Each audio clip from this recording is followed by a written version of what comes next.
Defying conventions, a millionaire weds his longtime maid after a blossoming romance.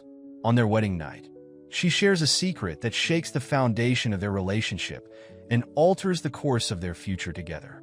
And if you cherish your family and love stories like this, don't forget to subscribe to our channel and avoid 10 years of bad luck. The marble floors of the Westbrook Country Club echoed with classical music and the murmur of Manhattan's elite. Angela Reed kept to the edges of the grand ballroom, efficiently moving between guests with a silver tray of champagne flutes. At 28, she had mastered the art of invisibility among the wealthy, a skill necessary for a server in high society events. Jack Thompson stood near the central fountain, barely listening to a potential investor's pitch. His attention kept drifting to the dark-haired server, who moved with unusual grace. Unlike other staff who kept their eyes downcast, she observed the room with quiet intelligence. When their eyes met briefly, she didn't look away immediately, and Jack noticed a flash of defiance in her expression. Later that evening, Jack found himself in the garden, loosening his bow tie and escaping the suffocating atmosphere inside. He heard footsteps on the gravel path and turned to see the same server, now off duty, sitting on a stone bench with a worn paperback. "Shouldn't you be serving champagne?" he asked, approaching her. "My shift ended 10 minutes ago," she replied without looking up. "I'm waiting for my bus." "What are you reading?" "Economics textbook. Night classes at City College." This caught Jack's attention. Most servers didn't spend their breaks studying economic theory. He sat down, maintaining a respectful distance. "I'm Jack Thompson. Everyone knows who you are, Mr. Thompson." "I'm Maid." Their conversation flowed naturally, touching on topics from market trends to classical literature. Jack found himself drawn to her sharp mind and unpretentious manner. She didn't try to impress him or hide her background. When she spoke about her studies and ambitions, her eyes lit up with genuine passion. "Why work here if you're studying economics?" he asked. "Tuition isn't free, and this pays better than retail," she answered matter-of-factly. "Besides, you learn a lot about human nature, serving the wealthy." "And what have you learned about us?" "That money doesn't guarantee happiness or wisdom. It just provides better clothes to hide behind." Her honesty was refreshing. In Jack's world of careful negotiations and hidden agendas, such directness was rare. Before he could respond, voices approached from the ballroom. Angela stood quickly, gathering her things. "I should go. My bus dash. Let me drive you home," Jack offered impulsively. "That wouldn't be appropriate, Mr. Thompson." "Jack," he corrected, "and I don't care about appropriate." Their first kiss happened 3 weeks later in the same garden. Jack had been attending every event at the club, finding excuses to talk with Angela during her breaks. They started meeting secretly in small cafes far from his usual haunts, where Angela showed him a different side of the city. In these hidden corners, Jack discovered a world unburdened by pretense. Angela taught him about authentic hole-in-the-wall restaurants, street musicians, and the simple pleasure of walking through busy neighborhoods without being recognized. She never asked about his wealth or tried to leverage their connection for personal gain. Their relationship deepened through these stolen moments. Jack found himself sharing fears he'd never voiced. The pressure of running his family's empire, the loneliness of never knowing if people liked him or his money. Angela listened without judgment, offering insights that showed she understood both worlds. The risk of discovery hung over them constantly. Every time they met, they chose locations far from their usual circles. Angela insisted on paying her own way, seeming to let Jack treat her differently than any other man she might date. This independence only made him admire her more.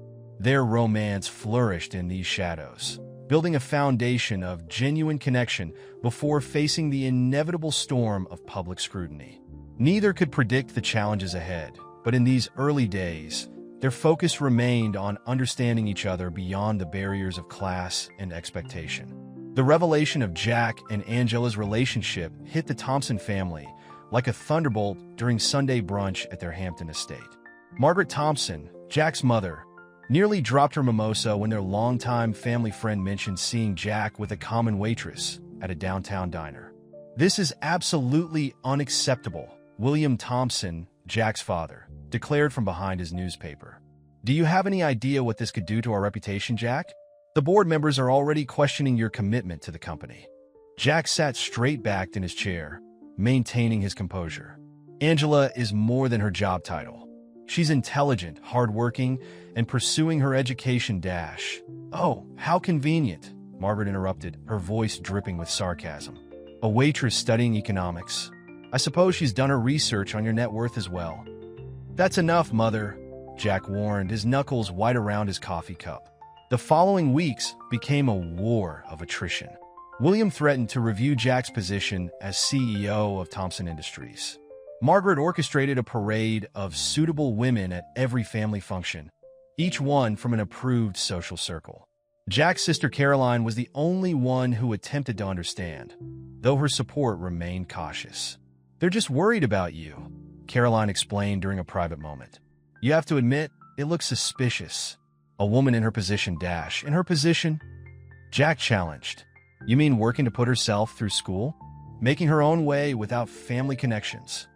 The pressure mounted as news spread through their social circle. At charity galas and board meetings, Jack caught the whispers and pointed looks. His father's business associates started questioning his judgment in private meetings. The message was clear. A CEO's personal life reflected on the company's stability. Angela noticed the strain.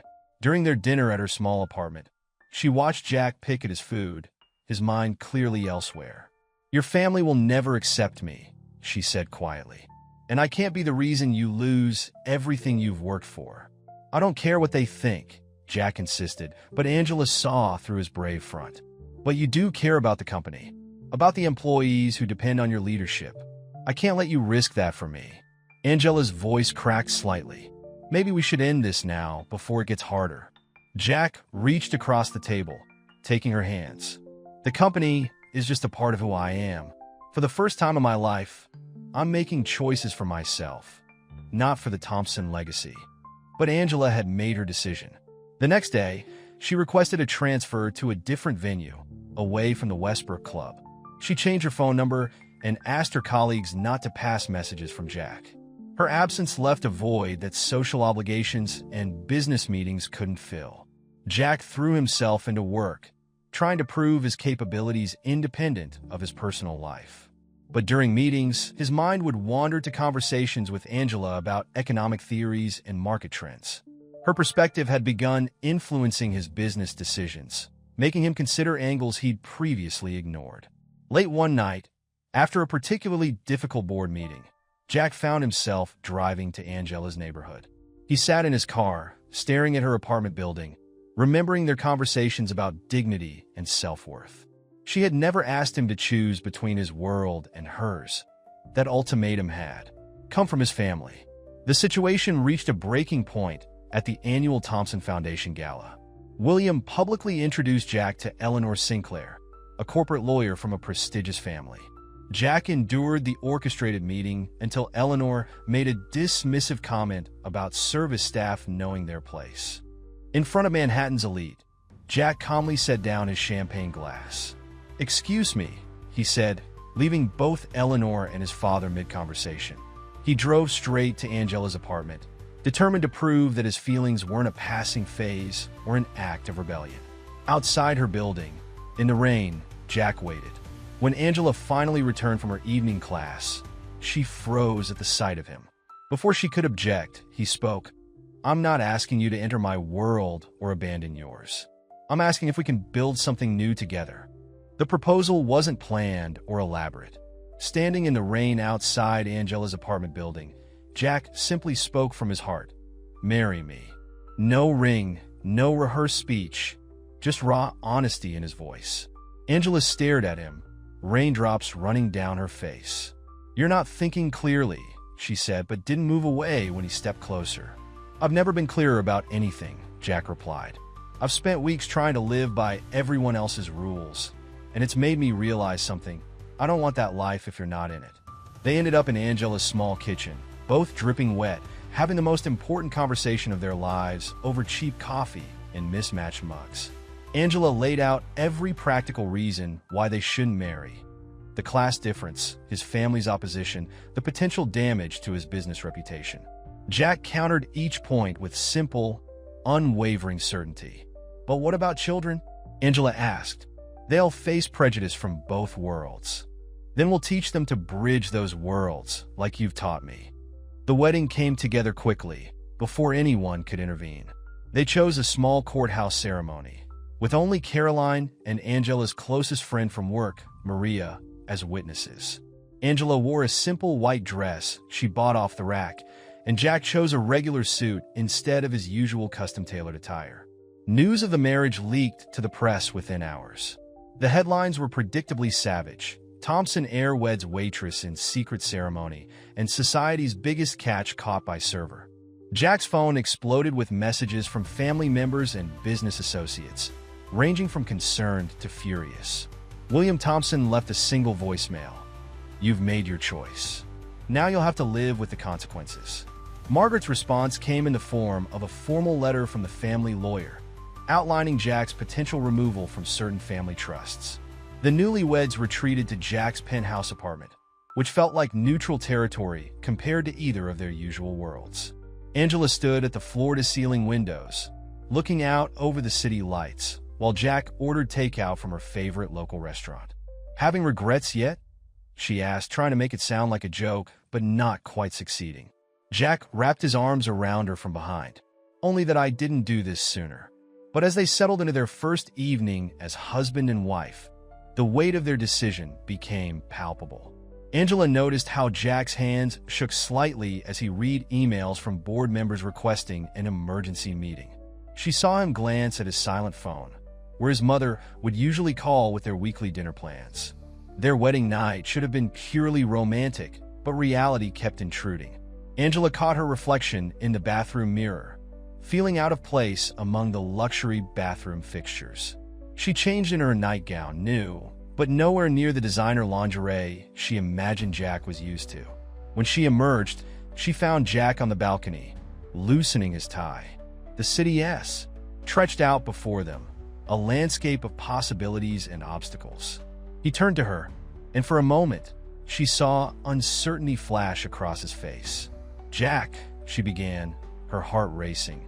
"There's something I need to tell you," but the words caught in her throat. How could she add another complication to this already complicated day? The secret she carried, her true identity, felt like a time bomb ticking beneath their fragile new beginning. Instead, she joined him on the balcony, letting him pull her close. They stood there in silence, both aware that this was just the beginning of their challenges. Tomorrow would bring more headlines, more family drama, more professional consequences. But for now, they held on to this moment, suspended between their past lives and an uncertain future. The truth emerged during their first night as husband and wife, in the vulnerable hours when darkness makes confessions easier. Angela sat on the edge of their bed, hands clasped tightly in her lap, while Jack listened with growing disbelief. "My real name is Isabella Grant," she said quietly, "of the Grant financial empire that collapsed 5 years ago." Jack remained silent, processing how this name changed everything. The Grant scandal had been legendary in financial circles, a once powerful family brought down by alleged fraud and mismanagement. Their fall from grace had made headlines for months. "Why?" he started, then paused to collect his thoughts. "Why didn't you tell me sooner?" "At first, I was just trying to survive," Isabella/Angela explained. "After our family's collapse, I learned quickly that the Grant name was poison. Nobody would hire me. Then, when we met, I was afraid. Afraid of losing the genuine connection we had. Afraid you'd see me differently." The revelation cast their entire relationship in a new light. Jack remembered conversations where Angela had shown surprising insight into corporate politics, her understanding of high society's unwritten rules, the way she carried herself even in a server's uniform. "The night we met," he said slowly, "you were reading an economics textbook." She gave a sad laugh. "I already had a degree from Wharton. The textbook was just for show. I needed to maintain my cover story." Jack stood up and walked to the window, his back to her. The city lights blurred as he recalled every interaction, every conversation, searching for signs he should have noticed. "Your father was Richard Grant?" Yes. Her voice was barely a whisper. He died last year in a nursing home. The stress of the scandal destroyed his health. My mother moved to Europe, couldn't handle the shame. The pieces started falling into place. Her reluctance to be photographed, her insistence on working despite Jack's offers to support her education, her deep understanding of both wealth and its absence. She had lived in both worlds, not just observed them. Did you know who I was when we met? The question had to be asked. Of course, everyone in our old circle knew the Thompsons. That's partly why I tried to avoid you at first. She stood up, moving toward him, but stopping short of touching him. Jack, everything between us has been real. I just couldn't bear to start our marriage with this lie between us. Jack turned to face her, his expression unreadable. Do you know what really happened? With your family's company? Isabella's eyes filled with tears. Only pieces. By the time everything fell apart, I was just finishing college. Father never fully explained, but he always maintained his innocence. Said he'd been set up by competitors, but he couldn't prove it. The silence that followed felt endless. Jack's mind raced through the implications. His own family's reaction to their marriage now seemed almost ironic. They had feared he was marrying beneath his social class, when in reality, he had married into one of the oldest financial dynasties in the country, albeit a fallen one. There were rumors, he said finally, about evidence that could have exonerated your father. Documents that disappeared during the investigation. Isabella's head snapped up. What do you know about that? Only whispers. The kind of things discussed in private club rooms after too many drinks. He ran a hand through his hair, frustration evident. Why didn't you fight to clear your name? With what resources? Her laugh was bitter. Everything was seized or frozen. Our lawyers abandoned us. Old friends pretended they'd never known us. I learned that survival, sometimes, means letting go of who you were supposed to be. Jack moved closer, taking her hands in his. And now? Who are you now? I don't know anymore, she admitted. Angela Reed was supposed to be temporary, just a way to survive. But these years living as her, working hard, being independent, meeting you without pretense, they changed me. I'm not the same person I was as Isabella Grant. The revelation of Angela's true identity spread through Manhattan's elite circles like wildfire. The Thompsons' initial objection to a mere waitress transformed into something far more complex. Now they faced the scandal of Jack being married to a member of the disgraced Grant family. William Thompson burst into Jack's office unannounced the following morning, face flushed with anger. Do you have any idea what this means for our company? He demanded, throwing down a newspaper with the headline. Thompson Grant Union? Corporate scandal redux? Father, if you just listen, Jack started, but William cut him off. Our stock has already dropped 3 points this morning. Board members are calling for an emergency meeting. The SEC might reopen investigations into any past dealings with Grant Financial. This isn't just about your rebellious phase anymore, Jack. This is about survival. The confrontation escalated when Margaret Thompson arrived, her usual elegant composure cracking. Divorce her immediately, she demanded. We can handle the publicity, make it seem like you were deceived. Our PR team is already preparing statements. Jack stood firm behind his desk. I'm not divorcing her. Isabella, Angela, whatever name she goes by, she's my wife. And if you'd bothered to listen to her story, you'd know her family was likely framed. Framed? William scoffed. The Grants destroyed thousands of lives with their financial misconduct. People lost their life savings. People lost their savings because of a systematic takedown of Grant Financial, Jack countered. Have you ever wondered who benefited most from their collapse?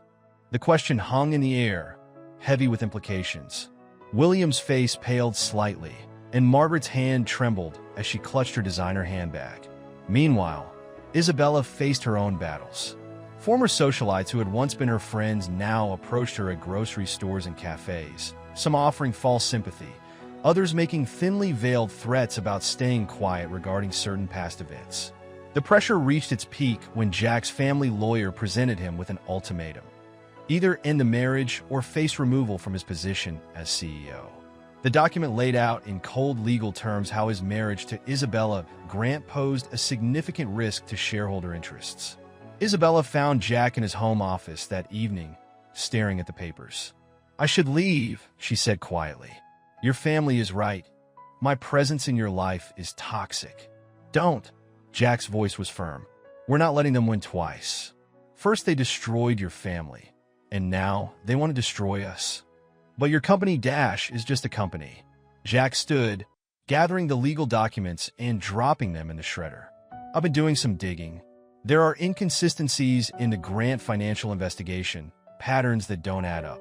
Someone orchestrated your family's downfall, and I'm starting to suspect we might find familiar names behind it." Isabella grabbed his arm. "Jack, please, don't pursue Th. These people, they've already shown what they're capable of. I couldn't bear it if something happened to you because of me." "Nothing will happen to me," he assured her, but his words felt hollow against the weight of what they were facing. That night, an anonymous envelope arrived at their apartment. Inside were photographs of Jack meeting with journalists known for investigating corporate fraud, along with a simple note: "Consider this a warning." Isabella held the photos with trembling hands. "This is exactly what I was afraid of. They'll destroy you like they destroyed my father." "Or," Jack said, a determined glint in his eye, "they've just given us proof that there's something worth finding. Someone's nervous enough to have me followed." Jack chose to make his stand at the Thompson Industries annual shareholder meeting. The boardroom was packed with investors, board members, and key stakeholders, all anticipating drama following the recent revelations. "Before we discuss quarterly projections," Jack began, standing at the head of the table, "I want to address the elephant in the room. Yes, I married Isabella Grant. And yes, I believe the Grant financial collapse deserves a second look." The room erupted in murmurs and protests. Board member Charles Whitmore, a longtime family friend, spoke up first. "Jack, this is neither the time nor place Dash. Actually, this is exactly the time and place," Jack interrupted, clicking through to a PowerPoint presentation.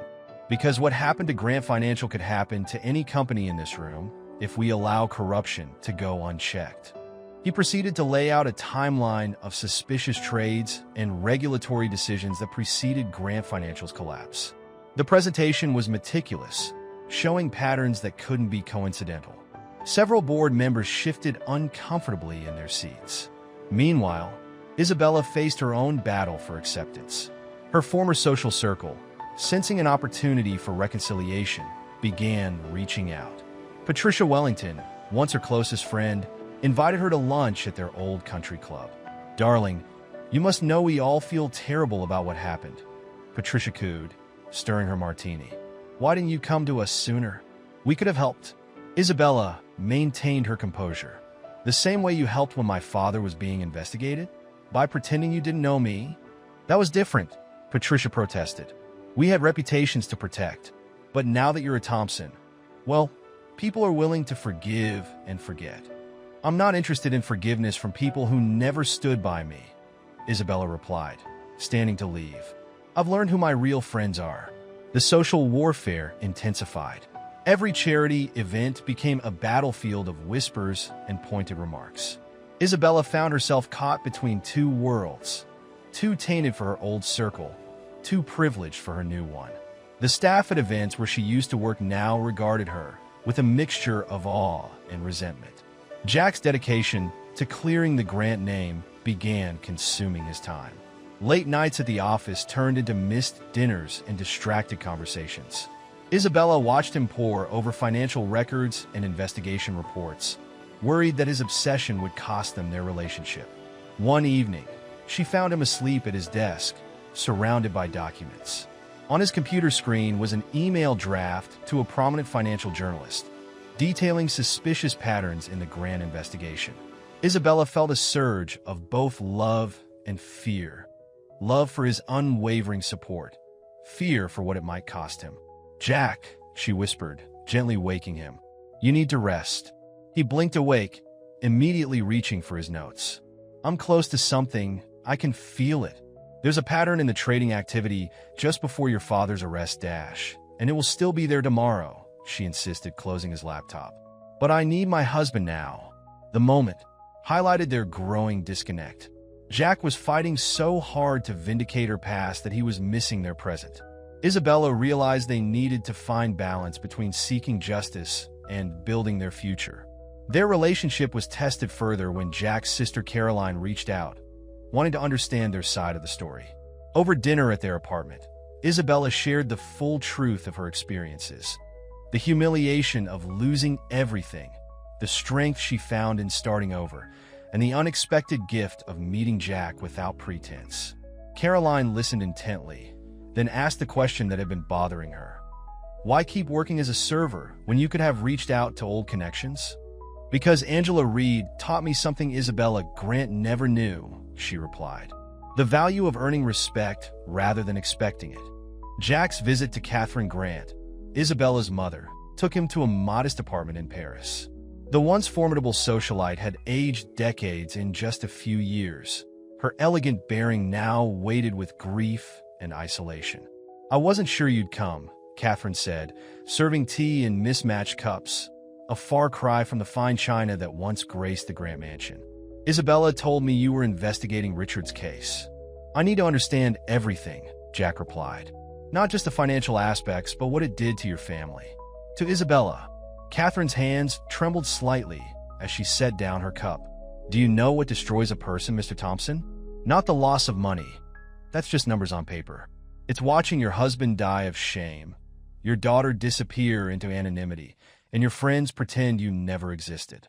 Over the next few hours, Catherine shared details about the days leading up to Grant Financial's collapse. She described Richard's increasing paranoia, late-night phone calls, and mysterious meetings. He knew something was coming, she said. He tried to protect us, but he underestimated his enemies. Meanwhile, back in New York, Isabella struggled with her own identity crisis. The facade of Angela Reed had become more than just a disguise. It represented strength and independence she'd never known as Isabella Grant. Now, straddling both worlds, she questioned who she really was. During a quiet moment at their apartment, Isabella found herself sorting through a box of old photographs. Images of charity galas, yacht parties, and family vacations captured a life that seemed like a distant dream. Jack found her crying over a picture of her father at her college graduation. I've been so angry at him, she confessed, for not fighting harder, for letting them destroy us. But now I understand. He was trying to protect us from something worse. Jack held her close, understanding that healing would require confronting not just external enemies, but internal wounds as well. Your father made mistakes, he said gently, but being afraid to protect his family wasn't one of them. The breakthrough came unexpectedly during a meeting with James Morton, an elderly former board member of Grant Financial. Suffering from terminal cancer, Morton reached out to Jack with information he'd held on to for years. Your father-in-law wasn't perfect, Morton told Jack, but he discovered something that powerful people wanted to keep hidden. International accounts, money laundering, political bribes, it went deeper than anyone knew. Morton provided documents that had been hidden away, afraid to come forward earlier. I was a coward, he admitted. I watched them destroy a good man because I was afraid for my own family. The revelation sparked a complex mix of emotions for Isabella. Learning that her father had been targeted for trying to expose corruption brought both vindication and fresh grief. It meant his disgrace had been orchestrated, but it also meant his death might not have been from natural causes as everyone believed. During a private dinner with Jack's mother, Margaret, Isabella finally found the courage to address their relationship directly. I know you think I'm not good enough for your son, she said, but I've lived in both worlds now, had everything and lost it all. It taught me that true worth isn't in a family name or bank account. Margaret studied her daughter-in-law thoughtfully. When you disappeared after your family scandal, many people thought you'd taken the easy way out. But you didn't, did you? You rebuilt yourself from nothing. I became someone my father would have been proud of, Isabella replied. Someone I'm proud of. The conversation marked a turning point, not in immediate acceptance, but in understanding. Margaret began to see beyond the scandal to the woman who had survived it, and Isabella started to forgive herself for choices made in survival. After a particularly heated board meeting where Jack presented Morton's evidence, he returned home to find Isabella packing a suitcase. "What are you doing?" he asked, loosening his tie as he stood in their bedroom doorway. Making the decision you won't make, Isabella replied, folding a sweater with trembling hands. I've watched you these past weeks, Jack. Your company's stock is falling, the board is turning against you, and your family's legacy is at risk. All because of me. Jack moved to stop her, but she held up a hand. Let me finish. Morton's evidence proves my father was framed, yes. But pursuing this could cost you everything. I won't let my past destroy your future. That's not your decision to make, Jack argued, his voice firm. We're married. Your past is our past now. Is it? Isabella challenged. Because I've seen the reports, Jack. Thompson Industries could lose major contracts over this. Your father's right. The SEC investigation could expand to include your company. The board is talking about a vote of no confidence. The weight of their situation hung heavy in the air. Jack sat on the edge of their bed, running his hands through his hair in frustration. So, what's your solution? Just run away? Let them win again? My solution is to protect you, Isabella said softly. Like my father should have protected us. He chose principles over family, and look what it cost him. That's not fair to your father, Jack protested. From what we've learned, he was trying to expose serious crimes. And he died alone in a nursing home, his family scattered, his name ruined. Isabella zipped up her suitcase. I won't let that happen to you. Just then, Jack's phone buzzed with an urgent message. The board had called an emergency meeting for the following morning. The agenda included one item, a vote on Jack's leadership. See? Isabella gestured at his phone. It's starting already. They'll strip you of everything unless you distance yourself from me and this investigation. Jack stood and pulled her into his arms, despite her resistance. Listen to me carefully, he said. Before I met Angela Reed, I was just living up to expectations. Running the company because it was expected. Making deals because it was expected. Living a life others had planned for me. He pulled back to look into her eyes. You taught me something valuable, first as Angela, and now as Isabella. You showed me that starting over isn't failure. It's sometimes the bravest thing we can do. What are you saying? Isabella whispered. I'm saying that if they want to force me out, let them. We can build something new, something honest. Your father died trying to expose corruption. Maybe it's time someone finished what he started. Isabella shook her head. You don't mean that. Thompson Industries is your life. No, Jack corrected her. It's my inheritance. There's a difference. And maybe it's time for both of us to stop letting our inheritances, good or bad, define our future. He reached for his suitcase and slowly began unpacking it. Tomorrow, I'm going to that board meeting. I'm going to present everything we've found, and then I'm going to give them a choice. Help us expose the truth about Grant Financial, or I'll take this to the media and let the chips fall where they may. Isabella sat heavily on the bed. They'll never agree. Then we'll know who our real allies are, Jack said simply. But whatever happens, we face it together. No more running. No more hiding. The Thompson Industries boardroom was packed beyond capacity for what the media had dubbed the confrontation. Jack had arranged for key journalists to be present, much to the board's dismay. But his masterstroke was inviting several former Grant Financial employees and clients, people whose lives had been directly impacted by the company's collapse.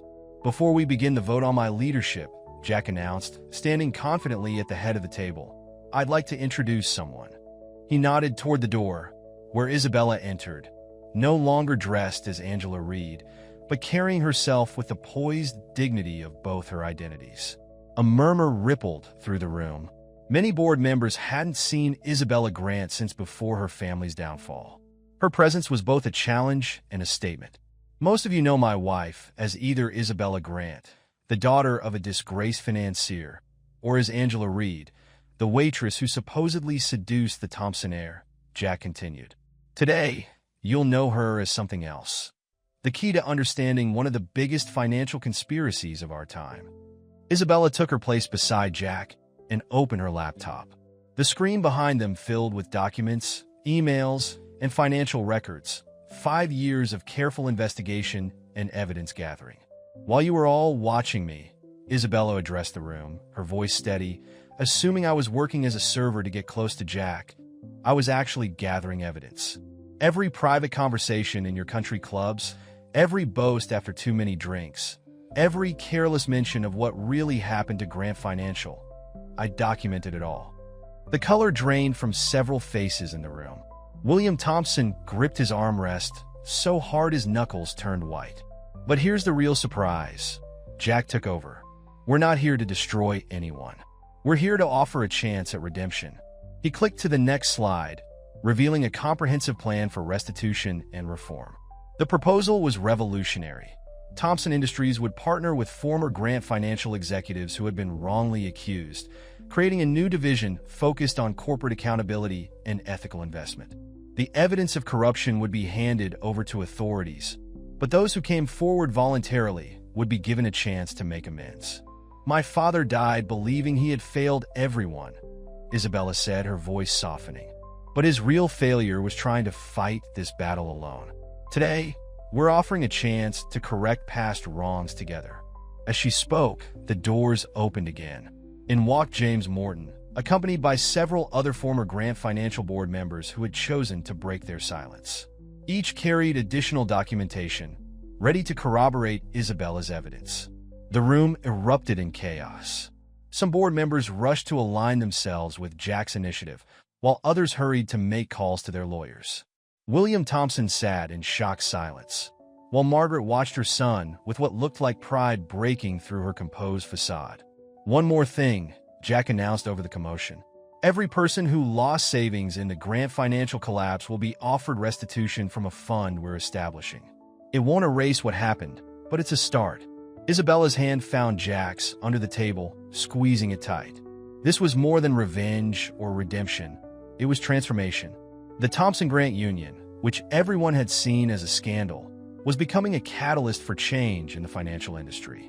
As reporters scribbled F furiously and cameras flashed, Jack leaned close to Isabella and whispered, "Ready for the next surprise?"